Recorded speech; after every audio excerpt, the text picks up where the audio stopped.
Hello, our little sunshines. I hate you! I hate you more. Yay! Good day.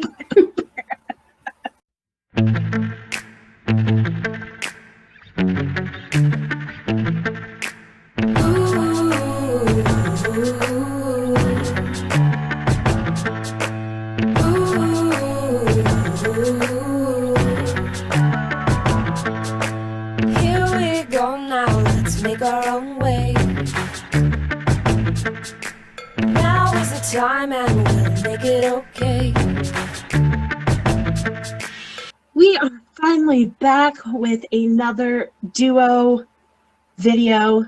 This time it is our 6th episode of our Sunshine Book Club, the books that bring us together. And for this episode, Dun dun dun dun dun. we are going to look at Ricky Dillon's Follow Me book, which I'm super excited for. Me too.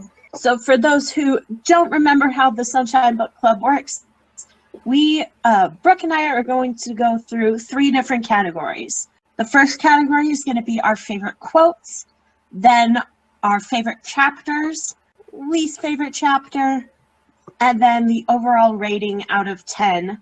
On page 267, there is a quote, and it says, "To be able to say that you don't care about something that has hurt you, be it a person or a life moment that's knocked you down a peg, and to actually truly mean those words is such a freeing experience." And that really stuck with me because I've had a lot of things in the past that have made me angry and bitter, I guess is the way to put it. And to truly not care about what happened, and to now, when it's mentioned about, I do that weird like laugh thing because it's like, ah, yeah, that was great, wasn't it? But to be able to like do that, but truly not care, really, like, that's why I like that song by Demi Lovato, I really don't care, because like I can finally be able to say that about certain things, and it's just really freeing.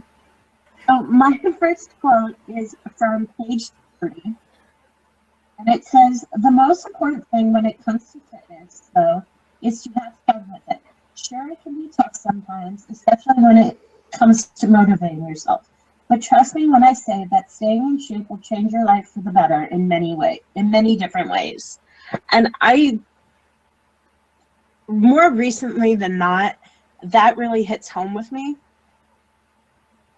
Only because I'm trying to be more active and whatnot. So, and I try to have fun with it.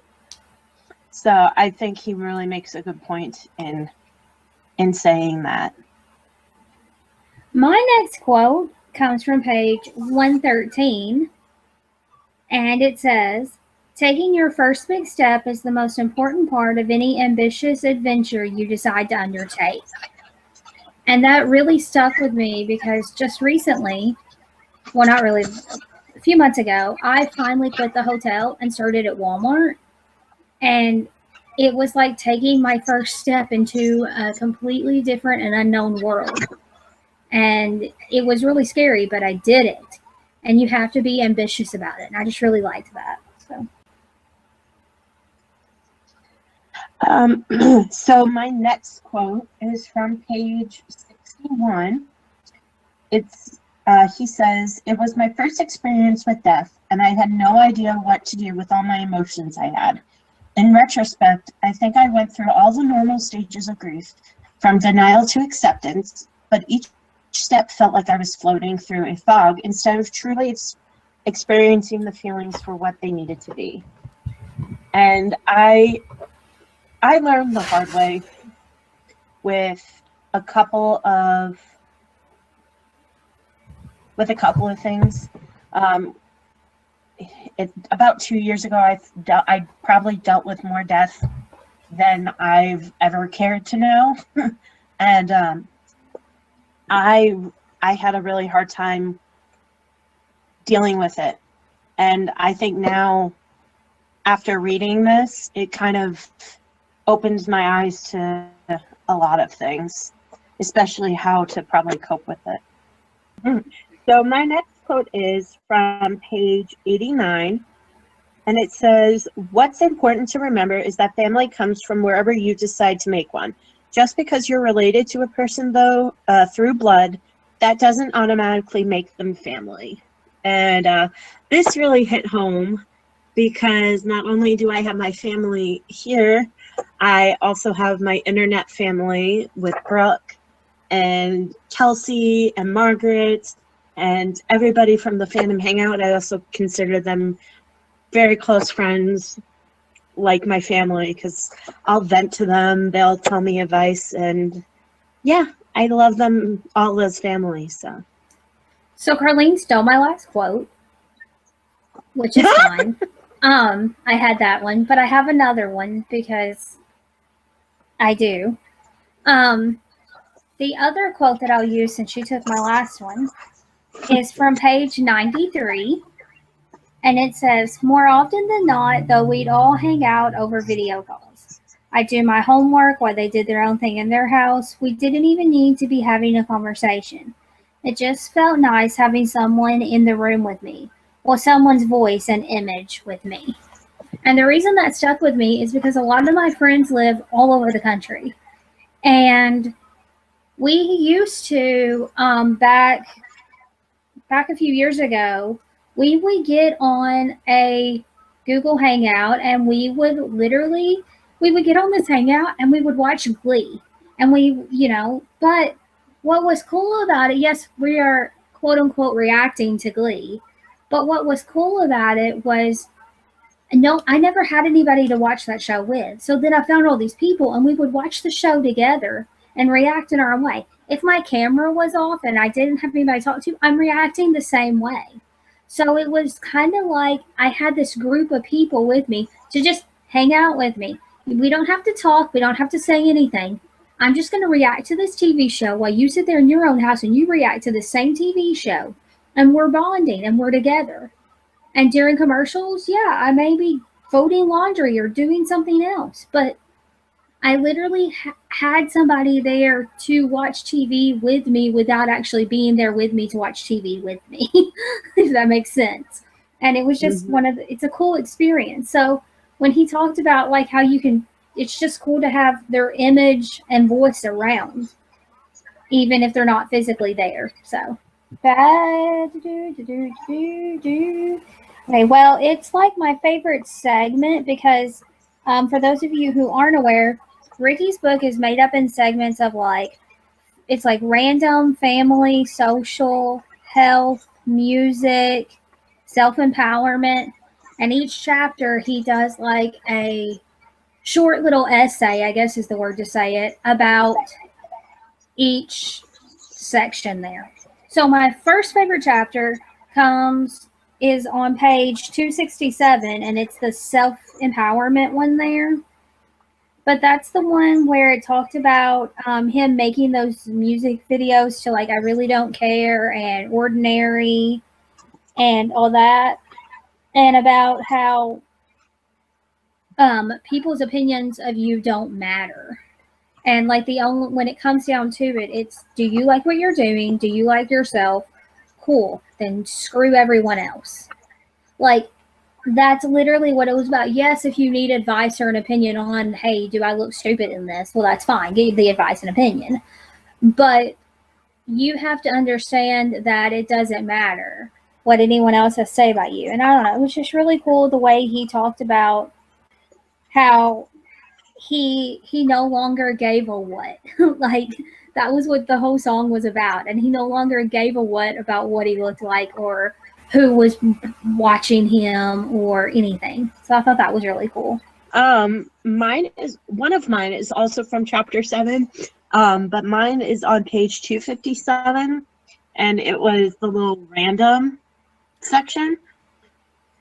And I really just liked how he kind of went in depth a little about some of his favorite songs or some of his songs. And then at the end of each of them, he wrote down his favorite lyric.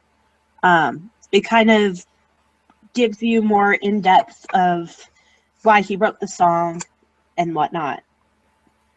Well, okay. this sounds awful, but it's just the way I feel. I like the idea of exercise and health and improving your body. I like that idea.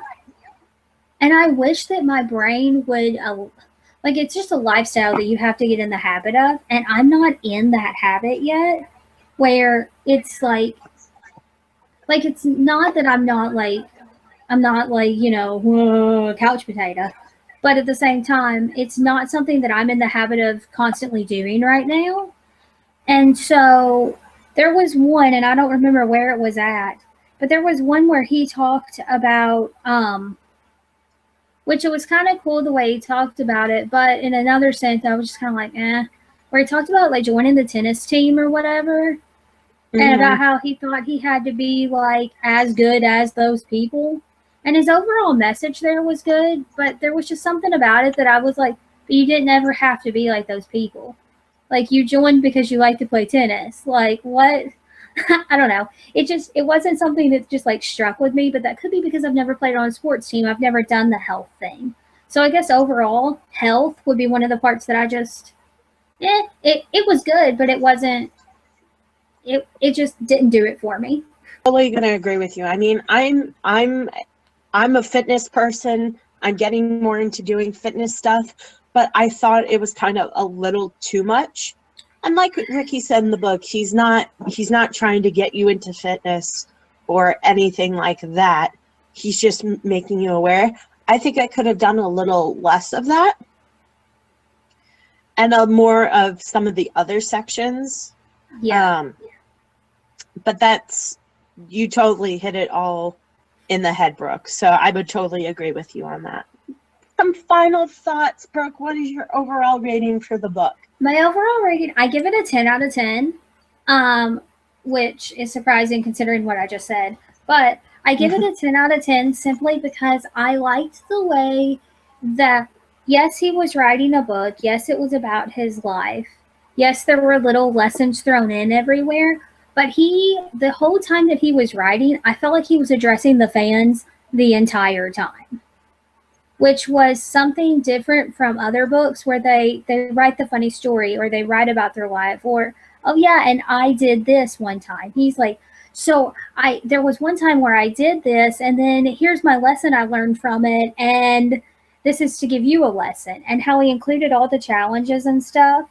I just really liked how he made sure that the fans felt like it was a story being told to them, not a story that he was telling for us to try and understand. I would definitely give this book a 10 out of 10. I loved the format of the book.